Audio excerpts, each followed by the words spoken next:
So we started writing the album, and the album, I must admit, Murder One, it came together really, really quickly. I think we wrote the album in 2 weeks. Oh my goodness. And it was just great. The chemistry was there. Just everything clicked. It's just one of those things. Gavin Cooper is a bass player who has recorded and toured with the likes of Paul Di'Anno in the band Killers, and can currently be seen on UK stages in Thunderstruck UK, a tribute to AC/DC, and also Tina Live, a tribute to Tina Turner. Welcome, Gavin. All right, Stephen, how you doing? I'm doing very well, man. Thank you so much for joining us today. Oh, pleasure. Thanks for having me. It's great to see you. We were talking a moment ago before we started. You played bass with some very, very, very serious singers and bands in the past. Let's talk about that. If we'll start by talking about your early career, if that's okay. Yeah. Tell us a little bit about it.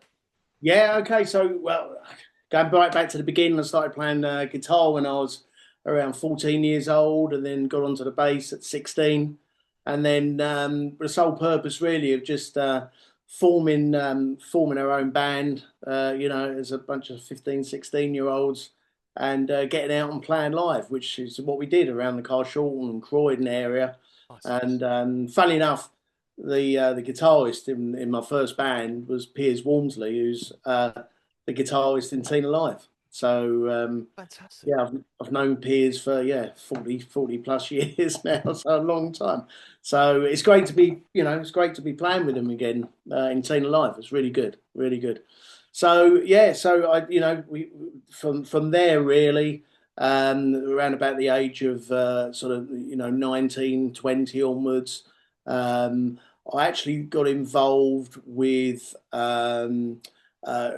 Steve Hopgood, drummer Steve Hopgood, who was he's done various things: Persian Risk, Jagged Edge, okay, Battlezone, and obviously Killers. So I first got in touch with Steve because I was living up in Leicester, actually playing with a couple of talented guys up there, a guitarist and a really good drummer who's gone on to do great things, actually, a guy by the name of Pete Riley.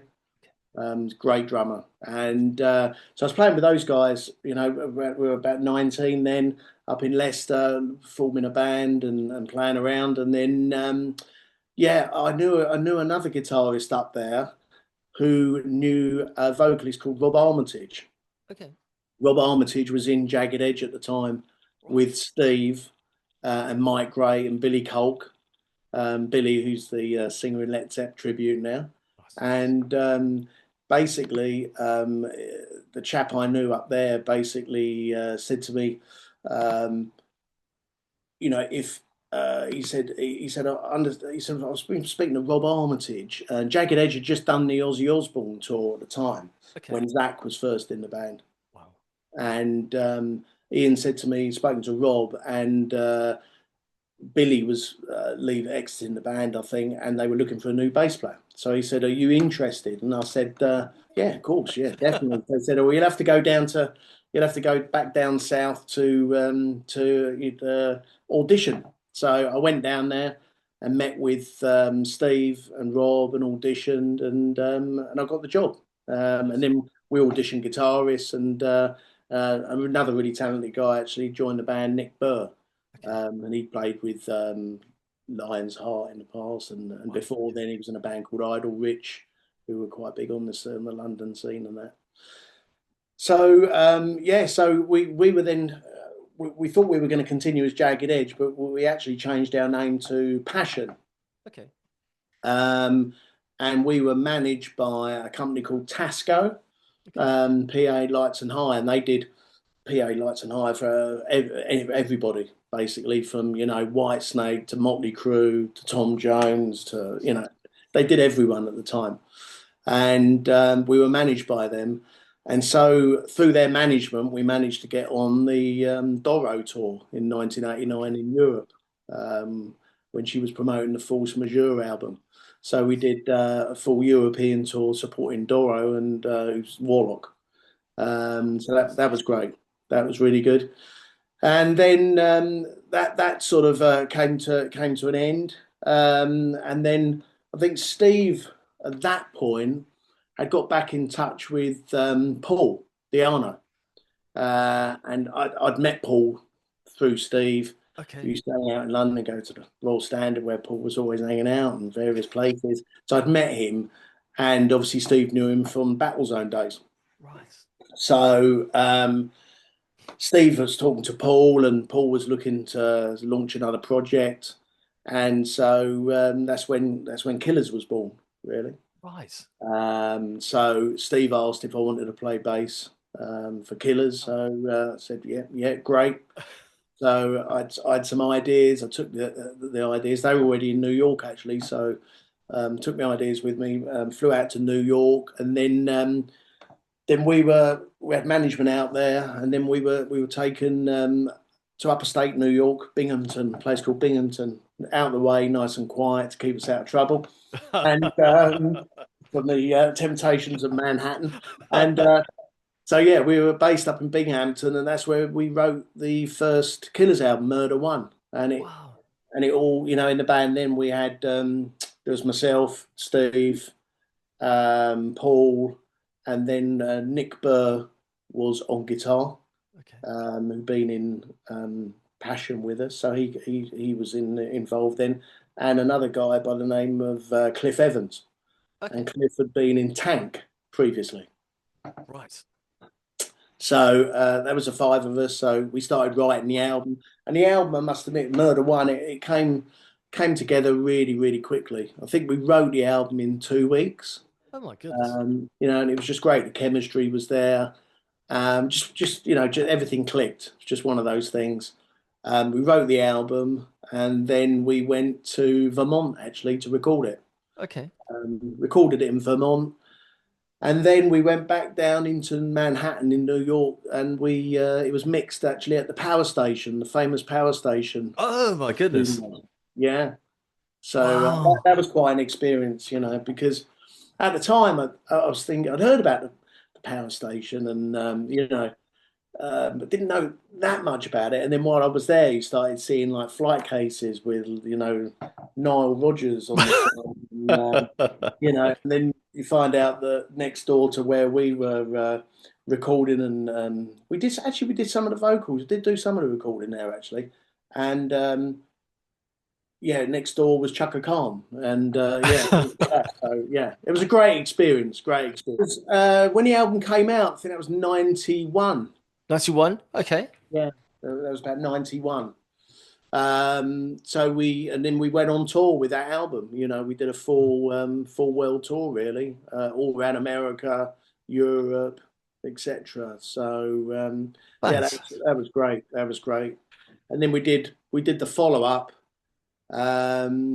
Follow up to it, we recorded up in Newcastle actually, and that was Menace to Society, which was Murder One was a very straight ahead British metal album, and Menace to Society was probably a bit more aggressive, I would Okay. say.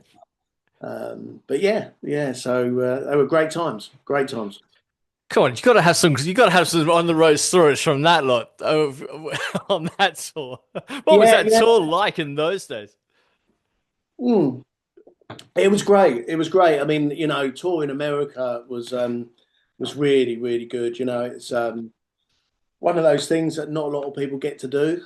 And we were based in LA for a little while, before going out on tour. So that was great. We used to go out on Sunset Strip most nights to the Rainbow and various clubs and that was when the scene was still, it was just before the grunge thing happened really. So the scene, the hair metal scene, and the rock and roll scene was at its probably at its height there just before it all changed. But yeah, they were great times, really good times, Wow. Do you great remember the? memories. I'm sure. Do you remember the gear you used? So what were you humping around in a truck, or what were you doing? Yeah, at that stage. So let me think. So I was using. So I think we were in like a Dodge van, the old Dodge van, Right. driving ourselves around America. We were doing that. We had a driver, and then Steve and I used to do a lot of the driving as well. And then all the gear used to go. We had two crew, two techs at that point, and a sound guy, and all the gear used to go in a U-Haul truck. And that's how we used to get about. But gear wise, I was using backline. I was using Ampegs then, the Okay. SVTs and 8x10, the big old cabs that break your back trying to shift them anywhere. Yeah, not the most convenient thing to shift about. And basses back then, I had a Music Man bass that I'd had from like, God, I think I bought it when I was about 17, 18. A really nice Music Man, actually. I wish I'd kept it, actually, but things come and go, don't they, during time. And I think I paid just about 600 quid for it at the time, brand new, which was Wow.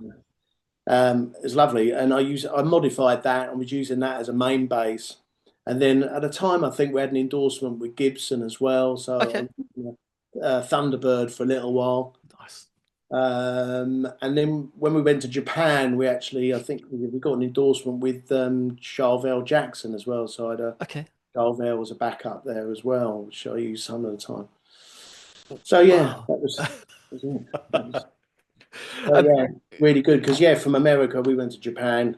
Japan oh, was another great experience, especially doing all this with Paul really because Paul's yeah. name at the time was Yeah. still, the link to Maiden was still, Sure. quite a big name obviously, and it was a great experience, just playing some great places, ticking off the bucket list really, playing places like the Whiskey a Go Go on Sunset we headlined Oh, wow. the Ritz in New York. Nice. Yeah, some really, really cool venues. And just when you look back at that time, so just the experience of standing on stage, perhaps compared with today standing on stage. So what did you have sort of wedge monitors or was it sort of side monitoring back in the day? Yeah, so back in the day, it was just I think I had two SVT stacks, the 8x10s. I had one either side of the kit. So so it was pretty full on. It needed to be because you needed to hear it, and it was the music was full on, So Yeah. but it was great. I look back now and think it was surreal, really, when I used to stand on stage because when I was learning to play bass at around about 15, 16 years old, and I used to play along to the first two Maiden albums, Nice. as part of learning. And then I used to think, when I was standing up on stage with Paul, I used to look over and think, oh, it's really weird.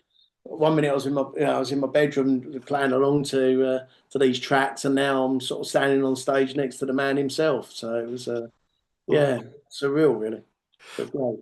Wait, when you think of those sort of tours, so I mean, how did they work you? Were you sort of doing 2 or 3 nights a week, or you do one a week, or because there's that first of all the vocal range, Yeah. I guess it's got to take a toll. What sort of how hard were they working you? Yeah. I mean, generally on a tour, you're looking at it's kind of based around the singer, really, because obviously the singer can't do night after night after night after night. They need a break more than anyone else because, Yeah. it's a bodily function, isn't it? The voice is actually coming from your body, so it's Yeah. you need to look after it. But yeah, so we were generally like doing three nights on and one night off generally. Wow. Or every now and again it'd be three and two off, just depending on the how the dates were booked. But generally, yeah, three on and one off.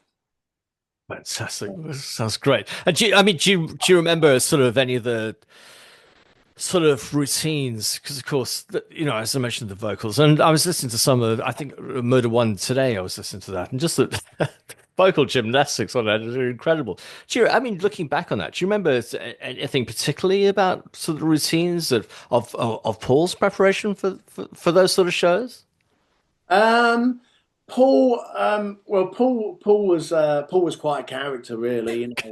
He really was, and he definitely lived the rock and roll lifestyle to the hilt. Really, Paul. He was, I mean, people talk about living the rock and roll lifestyle, and he certainly did, you know. And I know he sadly passed away Of recently, course. but from my experience of knowing Paul, he packed a lot into those 66 years. So his preparation was probably a little bit different to most vocalists. You know, he had he swore by he swore by, you know, liked to have his tea and honey sometimes, but then it was topped up by some Jack Daniels as well. So yeah. Nice.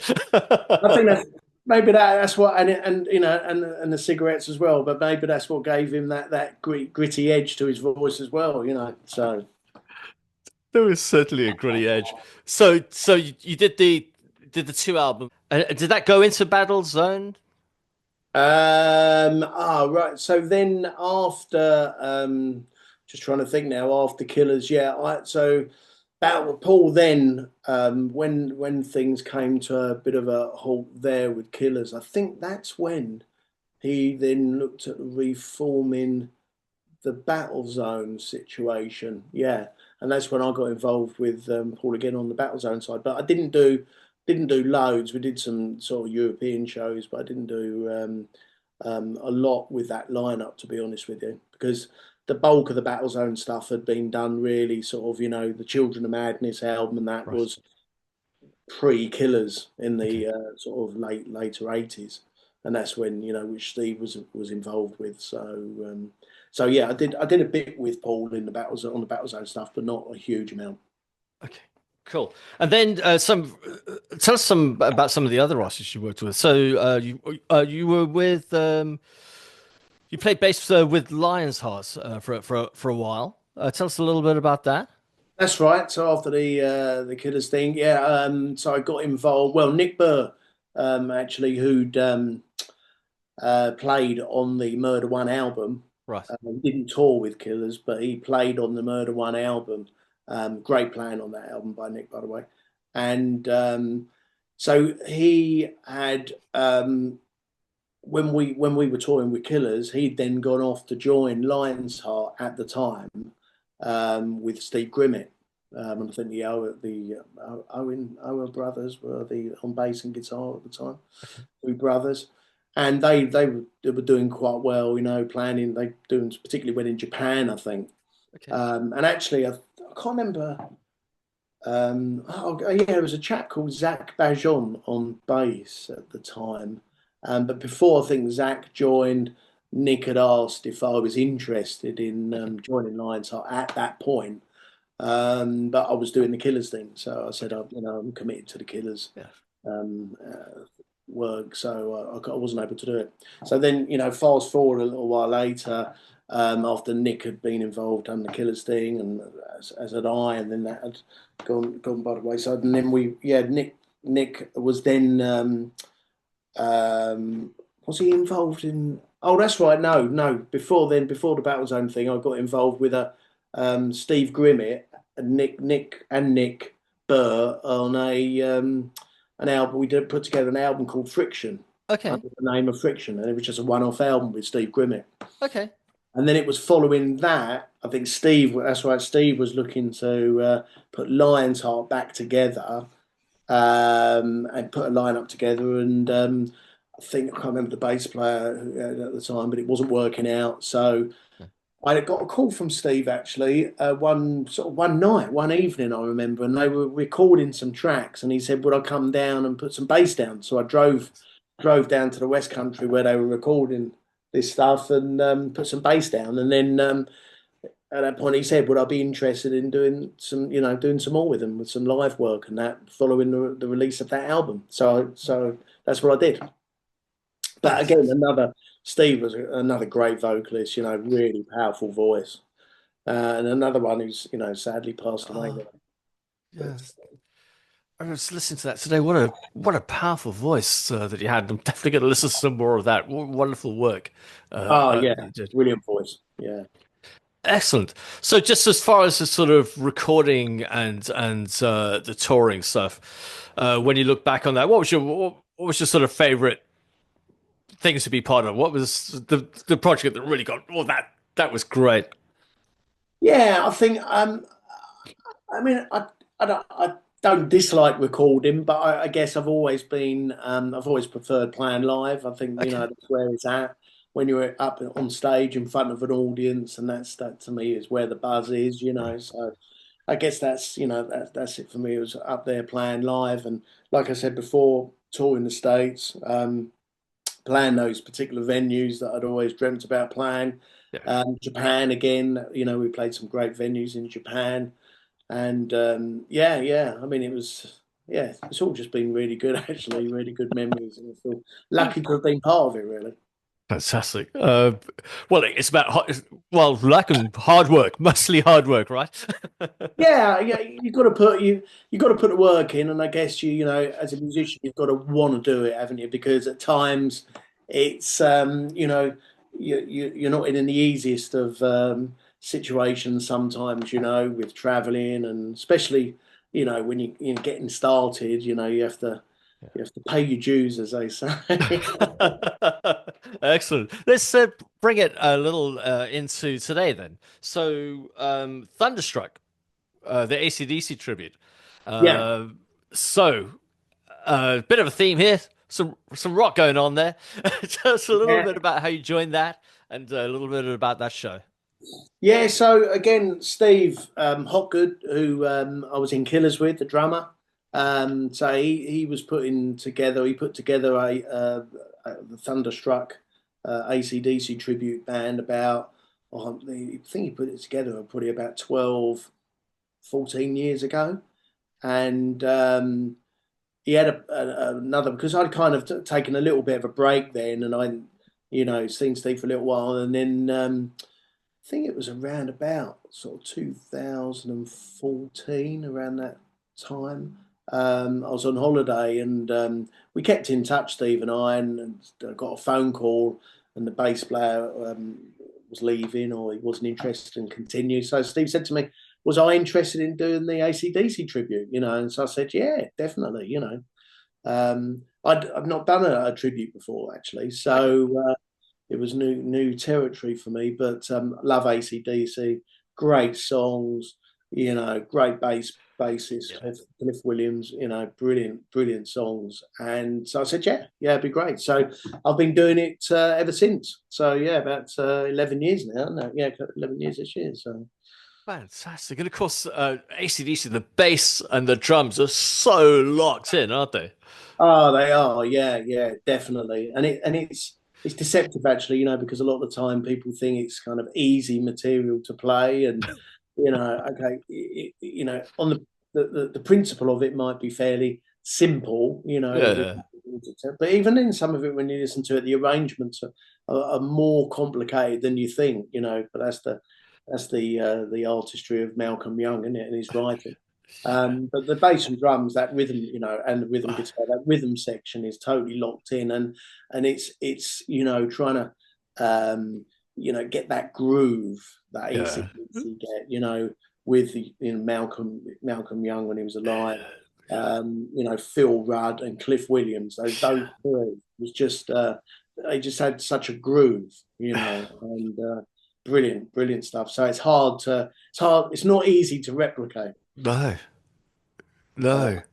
the challenge. But yeah, I enjoy it, and it's great. It was great. It's great still playing with Steve as well. He's great drummer and a good mate. So yeah, we continue to play together with the rhythm section and have fun. Fantastic. And just when you compare, okay, we spoke about the classic rig. Let's talk about the rig. I mean, what rig would you take out with the AC/DC tribute? Um, I'm actually at the minute. I've got like one of the mini Ampeg stacks. Yeah. The mini Ampeg. I think it's the VR stack. So they're like 200-watt stack, and I generally use that actually in most of Okay. my play, which is adequate. Um, and I think a lot of the time a lot of the time it's better if you can keep the sound level on stage to a minimum, because it makes everything so much better for the sound That's- man, or sound person out front to get a good mix. yeah. And that's what you want, isn't it? it's okay having it loud, but it's no good having it loud if you haven't got the quality. You know, it's much better to have the you've got to have the quality of sound as well as having it loud. That's what we aim for, and I think that's what we achieve. You know? So I guess to get that sort of AC/DC sound, so are you miking up the amps or are you going direct Oh, out? no, my amps are DI. Yeah, it's DI, yeah. DI. Yeah. It's DI'd for the AC/DC stuff. Yeah, and for that bass wise, I've got two Music Man basses. Okay. Nice. Yeah. So one's an American Music Man, and the other one's Sterling Music Man. So a slightly cheaper version, but for a spare. But yeah, Nice. the American one's lovely. It's a nice bass. Do you use any pedals at all for that? Is there any? I'm trying to No, think. No, straight in. no, straight in like Cliff. Really, just been with a lead. Always use the lead Cliff Williams Okay. straight into the amp. The only thing I've got in between is a tuner. Yeah. The only thing I've got. But other than that, yeah, no, on the bass I've got the exact flat wounds that Cliff uses as well to get that particular sort of sound. You know, which was a real low end thump more than anything. You know, so yeah, let's try and emulate that sound as closely as possible, really. And are you using wedges for the AC/DC show, or do you use in-ears for that? No, wedge. Yeah, just Wedges. the back line and just monitors. Yeah, put a bit through the monitors if need be. But generally, that amp, yeah, it's 200 watts and it's pretty adequate, really, for the sort of size of show we're doing there. Fantastic. And then alongside that, something really, really different. You're also doing the Tina Live, a tribute to Tina Turner show right. as well. Yeah. So that very, very different, but really, really interesting stuff. Again, but going through a whole bunch of different eras and a whole bunch of different styles. Yeah, exactly. Yeah, no, again, very different, but again, classic songs that timeless songs that they will last forever, won't they? Because they're just absolute classics. So yeah, and I've been doing that for a couple of years now. So I got involved in that. I was due to Piers. I started playing in my first band with Piers Walmsley when we were like 15, 16. So he called me up. We'd always kept in touch, and the bass player at the time was sadly suffering with ill health and wasn't able to carry on. And Piers said they were looking for a bass player, and would I be interested? So I said, yeah, definitely, yeah. So he put my name forward, and I went along, and we just played through the set. I had one play through the set, and that was it. And then everything clicked, and they took me on, and so I've been with them ever since. So, but yes, and it is very different because it's a theatre production. Yeah.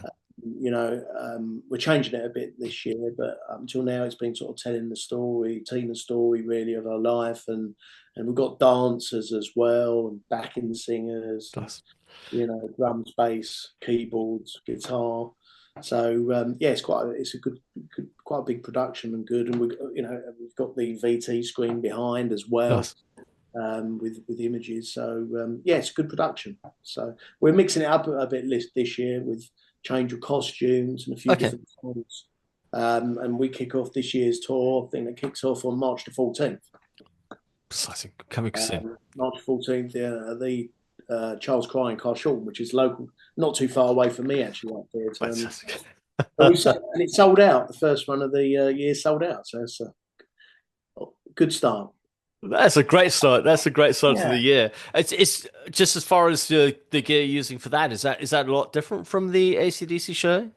Yeah, it is very different because obviously it's a completely different sound that you're going for there. Yeah. And so bass wise, there I've got I'm using as a main bass really is a Squier Jazz. Okay. First time I picked up a Jazz really, but I found this Squier Jazz in the music store and picked it up. Really nice bass, and for the money, it's absolutely great value for money. Sure.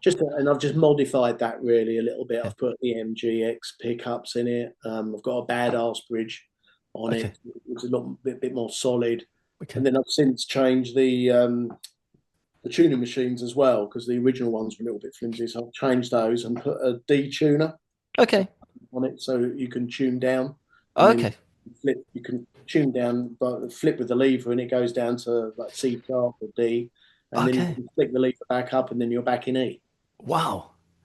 So that's really useful for a couple of, one of the tracks, particularly we do Goldeneye, Of which is, course. yeah. So to get that low in, because what you're trying to emulate there is really more of a sort of synth bass sound. Yeah. Yeah. So I use so I tune down for that particular song, and use an octaver on it as well. Nice. So yeah, so I've got that as that Squire Jazz as my main bass really, and then as a spare stroke bass that I use for like the last 3 or 4 numbers of the set is a 1973 Fender Precision. Nice. That's been modified slightly as well, with a badass bridge and new pickups, and that's got a detuner on as well. But I bought that bass. I've had that bass now, must be 35 years, must be. And I bought it all the way back then from a chap over in Essex, and I think paid £220 for it at the time, which was and so that bass has been with me. From that point, that's been on tour with Killers as well. Wow. Yeah, that did not when we did the Murder one, but when we did Menace to Society, the second album, and we toured Europe, and that for that album, I used that bass. But it's a great sounding bass, really good, classic precision sound. Really nice tone. Fantastic. So that's the basses, and then we're pretty much a silent stage for the Teen Alive. So I do use in-ears. Okay. And I've got some Cosmic ears in-ear monitors. They're a company up in Chester that I got in touch with, and they're actually made to fit. So you actually go and get an impression of your ears, and obviously they're made so they fit perfectly. And they've got a great sound. They've got 6 drivers in. So nice. Really got a nice low, mid, and your high end as well, all covered.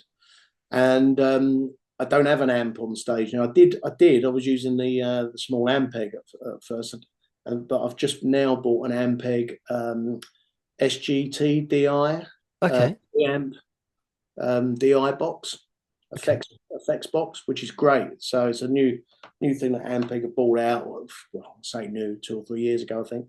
But that gives you that Ampeg SVT sound, right, in a little box, and you've got a choice of 1x15, 8x10 cabs, and I just go straight from that. I've got before I go into that, I go from the bass into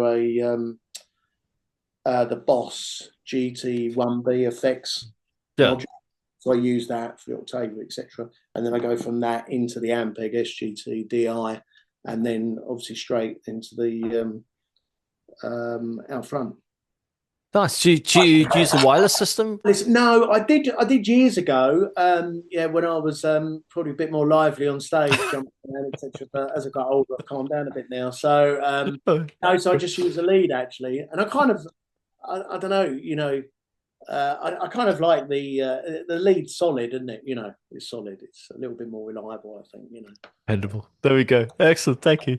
So, look, all that experience, what a wonderful career you've had. So, if you were perhaps offering advice to someone who was starting off in their careers, who was starting off thinking, "Hey, I've got my bass chops up. I'm working it out.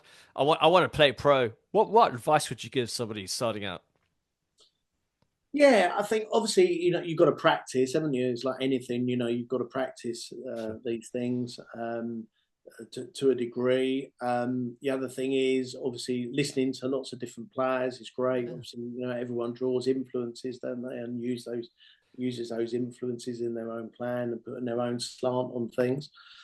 And then I think obviously, you can practice as much as you like, but then you've got to get out and play in front of people, haven't you? Because that's where the test is, I guess, and that's where it's at, and I think that's where you need to get the experience, and I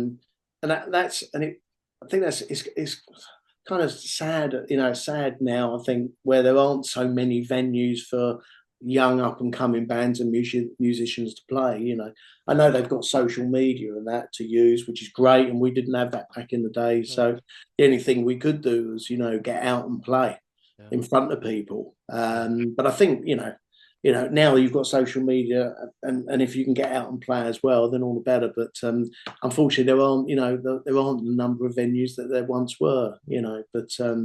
But yeah, I think you just got to get out there and get as much live experience as you can. Because you never know as well who's watching out there either, do you? And where the next, as we know, all these things, like any business, it's networking as well, and it's know who you know sometimes, not what you know. And the music business isn't easy. It is difficult.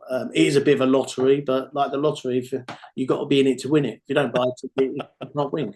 So Wise words indeed, Gavin. I'm so grateful that you've come along and shared with us all your experiences and your expertise. It's been absolutely great to talk to you. You can catch up with Tina live on Facebook and on Instagram, and also Thunderstruck on social media. Absolute pleasure to talk to you. Thank you so much, Gavin. Thanks, Stephen. Much appreciated. Thank you for having me. I've really enjoyed it.